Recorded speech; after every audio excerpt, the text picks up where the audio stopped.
जय Hind everyone, welcome to नेतृत्व classes. और आज का PYQ हमारा टाइम एंड वर्क से है, जो है P and Q can complete a work in 30 days if Q works at double of his efficiency they can complete the same work in 25 days. In how many days P can complete the whole work alone. हमें कहा गया है कि हमारे पास P और Q जो है वो किसी भी काम को जो है मिलकर के 30 दिन में करते हैं। अब हमें ये नहीं बताया गया कि P कितनी एफिशिएंसी से करता है और Q कितनी एफिशिएंसी से करता है, तो हमें एफिशिएंसी जो है यहाँ पे थोड़ा एज्यूम करेंगे।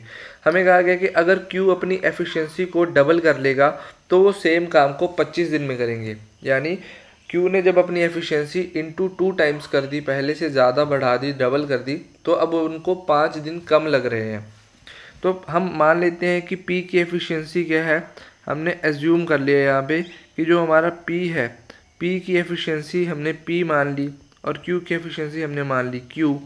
अब अगर Q की एफिशिएंसी एक दिन काम करने की है Q यूनिट्स, तो जब उसने वो डबल कर दी तो वो कितने हो जाएगी 2Q।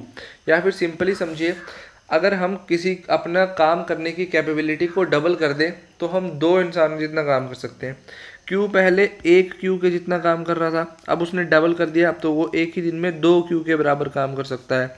तो क्या हम इसको ऐसे लिख सकते हैं, P प्लस 2Q। Q की एफिशिएंसी 2 हो गई, तो जो 1 Q काम कर सकता था डबल करने के बाद 2 Q जितना काम कर सकते हैं एक दिन में, उतना काम ये एक दिन में कर लेगा। तो यहाँ से हमारा आ जाएगा 25 डेज। अब यहाँ से हम इनको सॉल्व कर लेंगे। LCM ले लेंगे 30 और 25 का, और इस तरह से LCM लेने से थोड़ा सा लंबा हो जाए इसलिए हम शॉर्टकट यूज़ करेंगे। 30 का जो हमारा दोनों में से बड़ा नंबर होता है उसका हम मल्टीपल देखते हैं जो दोनों से डिवाइड हो जाए। जैसे 30 का पहला मल्टीपल 30 है, 30 से डिवाइड होगा 25 से नहीं होगा। 30 का अगला मल्टीपल है 60, जो भी 25 से डिवाइड नहीं होगा। इस तरह से हमारा 30 का जो मल्टीपल है 150, वो 30 से भी डिवाइड हो जाएगा कम्प्लीटली और 25 से भी कम्प्लीटली डिवाइड हो जाएगा विद जीरो रिमाइंडर। यानी इन दोनों का LCM क्या होगा, 150 होगा। तो 30 की ये P और Q की एफिशिएंसी हमारे पास आ गई 5, यानी वो हमारे पास टोटल वर्क आ गया इनका LCM 150 यूनिट्स। और P और Q 30 डेज में 5 की एफिशिएंसी दोनों की मिला के है, फिर ये 150 यूनिट को 30 डेज में करते हैं।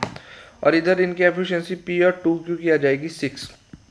तो यहाँ से हम जो है इसको लिख सकते हैं, P प्लस Q की एफिशिएंसी कितनी थी, 5 थी। सेम वर्क के लिए P और 2Q की कितनी एफिशिएंसी है, P और 2Q की एफिशिएंसी है हमारे पास 6। यानी यहाँ से हमारे पास आ जाएगा 2P, जब हमने इसको प्लस कर दिया हमारे पास आ जाएगा 2P plus 2P plus 2Q plus Q is equal to 11। ये आ गई हमारी ऐड करने पर दोनों इक्वेशंस। अब यहाँ से 2 को कॉमन ले लेंगे तो हमारे पास आ जाएगा 2 और ब्रैकेट में आ जाएगा P प्लस Q और plus Q is equal to 11। अब यहाँ से P प्लस Q की वैल्यू हमारे पास है जो है 5, तो 2 यहाँ पे हमने 5 की वैल्यू पुट कर देनी है और हमारे पास आ जाएगा 10 plus Q is equal to 11। यहाँ से हम Q की एफिशिएंसी निकाल लेंगे जो हमारे पास आ जाएगी 1, 11 माइनस 10 करके। तो अगर Q की एफिशिएंसी 1 है तो क्या हमारे यहाँ से P की एफिशिएंसी हम निकाल सकते हैं। तो हमारी टोटल एफिशिएंसी P और Q की 5 है, जिसमें हमारे Q की एफिशिएंसी है 1, तो P की एफिशिएंसी हो जाएगी 4। सिमिलरली यहाँ पे P की 4 और Q की 2। अब यहाँ से हमें पूछा गया कि P कंप्लीट वर्क को अकेला कितने दिन में करेगा, तो वो निकाल सकते हैं। टोटल वर्क हमारे पास है 150 यूनिट्स और P की एफिशिएंसी कितनी है 4। तो यहाँ से हमारे पास आ जाएगा 4 3 ज़ा 12, 4 7 ज़ा 28। हमारे पास आ जाएगा 37 2/4 डेज या फिर 37 1/2 डेज। और यहाँ पे हमारा ऑप्शन नंबर जो D है वो हो जाएगा सही जवाब। 37 1/2 विल बी अवर आंसर। यानी P अकेला जो है कितने दिन में करेगा, 37 1/2 डेज में। बस हमें एफिशिएंसीज निकालनी होती है, टोटल वर्क निकालना है किस तरह से, ये सब पता होगा तो हम आसानी से इस क्वेश्चन को सॉल्व कर लेंगे। Thanks for watching.